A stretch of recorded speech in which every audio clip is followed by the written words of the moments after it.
Okay, so this is my presentation on our newest computers, the Dell Optiplex 990. And when I get to the processor overview, I'll give a little more of an in-depth description of how processors work, etc. So the new Optiplex 990 comes with an Intel Core i5-2500 3.3 GHz processor, a 320 GB hard drive, a DVD-RW drive, 8 GB of RAM. All that's attached to an Intel Q67 Express chipset, which is how they name motherboards, and then it runs Windows 7. Now the processor itself is a Core i5-2500. It's a quad core with 3.3 GHz clock rate, but it can, through using Intel Turbo Boost technology, go up to 3.7 GHz. All Turbo Boost really does is send more power to the processor. It's a way to run it at a lower energy cost than normal, while still having the performance options of a higher powered and more expensive processor. Now processors are the by far fastest part of the computer, so processor chips have a cache built in. This has a 6 MB cache, and what that is it's a place to, for very short times, temporarily hold data that's coming out of the main memory. The bigger the cache is, the faster you can access memory up to a point. If the cache gets too big, it takes so long to sort through it and find what you're looking for. The time savings become negligible and can even start to go backwards.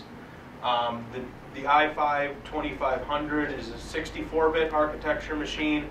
What that means is the instruction set is a 64-bit instruction set, and that allows it to address many more memory spaces. In fact, a 64-bit architecture can access something on the order of several billion gigabytes of memory. I did the math once, the number was too big to memorize. The way the i5 is set up, and more specifically the BIOS attached to it, it supports up to 32 gigabytes of DDR3 RAM. Obviously, the processor itself could support more, but it's still limited by the other technology. Newer processors also have built-in graphics support, so that if you don't have a graphics card, you can still get decent graphics performance. I have a lower powered one of these in my laptop, and I get good enough graphics to run games that are about 5 years old, maybe more. That's really all the depth I'm going to go into with processors, because if I go any deeper, I know everyone's just going to start to glaze over and fall asleep, because it gets really complicated really fast. If you want to know the really in-depth stuff, I would suggest CS 270 and 370, especially 370. That's where you get into the really deep stuff. It has 3 SATA ports, and 2 SATA 3.0 ports, and 1 SATA 2.0 port. The 3.0 ports are 6 gigabytes per gigabits per second, and the SATA 2.0 is a 3 gigabit per second. And one of the SATA 3 ports is fitted with a 320 gigabyte hard drive, and then the DVD-RW drive is fitted to the SATA 2 port, because it has no need for a 6 gigabit per second interface, because your DVD drive is by far the slowest slowest data source of anything in your computer. It has 8 gigabytes of DDR3 1333 megahertz clock speed RAM. It's divided up into 2 4 gigabyte sticks, and the motherboard itself has a 4-stick capacity, which means you could fit up to 32 gigabytes if each stick is an 8 gigabyte stick, or if you stick with the 4 gigabyte sticks, you can still get 16 gigabytes in one of these computers. It also supports DDR3 at 1066 megahertz speed. That's a step down from the 1333 it runs. That's just useful to know in case we have one where the RAM goes out and we're looking for something compatible in the RAM closet. All you have to do is look, is it DDR3, is it 1333 or 1066, and then the BIOS itself that will actually slow down any faster RAM if you accidentally mix it. So the RAM will always run at the speed of the slowest stick, but in a pinch, if you need to, you can use a slower stick just to keep the capacity up. I/O, which would be all the ports on the motherboard. We have 10 total USB ports. It looks like they're all USB 2.0. We have 4 in the front, which are what the students are going to use, and then 6 in the rear, which is where we plug in things like keyboard, mouse, the USB connector to the monitor. It has one RJ45 network jack, which is where we plug in the internet, the Ethernet cable. It has 2 audio inputs, one front, one rear, and 2 audio outputs. Again, one front, one rear. With our current setup, we have the rear audio output going to the speaker bar under the monitor, and the front one can be used by students for their headphones. And software will probably do what they've done on all the other computers and disable the audio when the rear, unless the front output is plugged in. That way people can't be driving everyone in the library nuts listening to music out loud. And then the other ports it has that are of no real importance to us is the VGA and DisplayPort outputs, 2 PS/2 ports, one for keyboard, one for mouse, and then a RS-232 serial port. Why most of those ports are there, I'm not sure. They're horribly obsolete except for the VGA and DisplayPort. And then the motherboard also has 4 PCI slots, which you can't see from outside. One of them is used for the graphics card, and then it has 3 open. The PCI slots are different types, but it's not really important because we don't use any PCI cards other than the graphics card. And it's easy to remember where the graphics card went because it's the only one with the cosmetics plate removed. Then the graphics card itself is a Radeon HD 6450 with 1 GB of DDR3 graphics memory and both regular DVI, no more of that stupid Molex junk, and DisplayPort outputs. It's a decent graphics card. You're not going to be doing any gaming on it, but it's still a sight bit better than any of our previous computers. One of the upsides of the chipset, if I flip back, not 2 chipset yet, I don't think. Then the operating system is Windows 7. It comes with Windows 7 Pro, but then software has their own image where we put Windows 7 Enterprise x64 on there. And again, it's using the UW Lacrosse image that software makes. And that's really about all we need to know about the operating system, because that's not really our job to deal with that.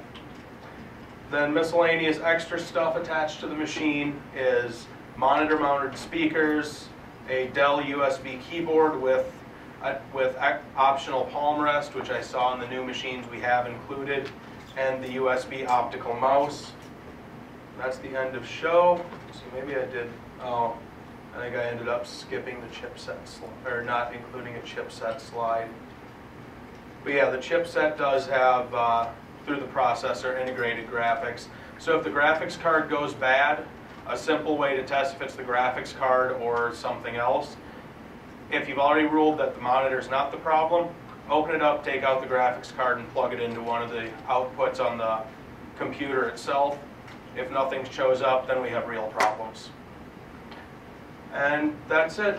Basic overview of the Optiplex 990 and some of the more basic things about processors and processor architecture without getting into a 300 level CS class.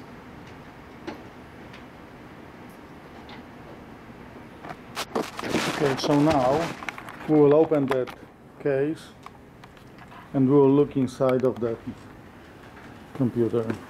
Alright, so opening up a 990. These are actually really convenient for the desktop model. You have a little lever here, pull it up, opens like a book, set it aside. Here you can see the 320 gigabyte hard drive, and underneath that, next to that, is the DVD-RW drive with the SATA cables, and you can just see, it might be hard to get on the camera, how this plugs into a black port and that plugs into a blue. The black port is a SATA 2.0, which is 3 gigabytes per second max, and the blue port is a SATA 3.0, which is 6 gigabytes per second max, and better suited. It's actually even too fast for this hard drive. It's more suited for solid state drives, which are an option that we didn't need, so didn't order. Underneath this big fan and metal thing would be the processor. That's the heat sink assembly. Very important to make sure that's attached to the processor. Make sure there's no pieces of plastic under it. That has happened before. Not our fault, that was a manufacturer defect. And make sure whenever you attach one of these to clean off the old thermal paste and put on fresh, because thermal paste, once it dries, when you take it off and put it back on, it doesn't work nearly as well. Here we have the graphics card. As you can see, as graphics card goes, it's fairly small, but it's more than adequate for any of our educational needs here. In fact, this would probably even work for like our photo lab, etc. Here we have the RAM. Each channel is color coded. So first channel, slot A, slot B, both in white. 2 channel, slot A, slot B, both in black. Good thing to keep in mind when you replace RAM. Always, when you replace it in pairs, make sure to stay in the same channel. So each of these RAM sticks is 4 gigabytes, giving a total of 8. Power supply, usually we just order these based on the service tag, but in a pinch, you can look on here to see the actual power output and match it to one that's the same size. You can see here it says max power 250 watt. So if absolutely necessary, not a recommended practice, but if it has to be done, if you can find one that's this shape with all the right connectors, that's 250 watts, it will work without damaging the computer, but it's still a temporary measure until we actually get the replacement in from Dell. And then that would be a temperature gauge for the power supply. You can see how it goes on the fan and measures the heat of the air coming out. Could you also identify some other areas on the motherboard? That's really about all there is left. These are your PCI Express ports. You can see they're different size. There's 4 different types of PCI ports on here, or PCI slots. This is the highest powered one, which we use for the graphics card.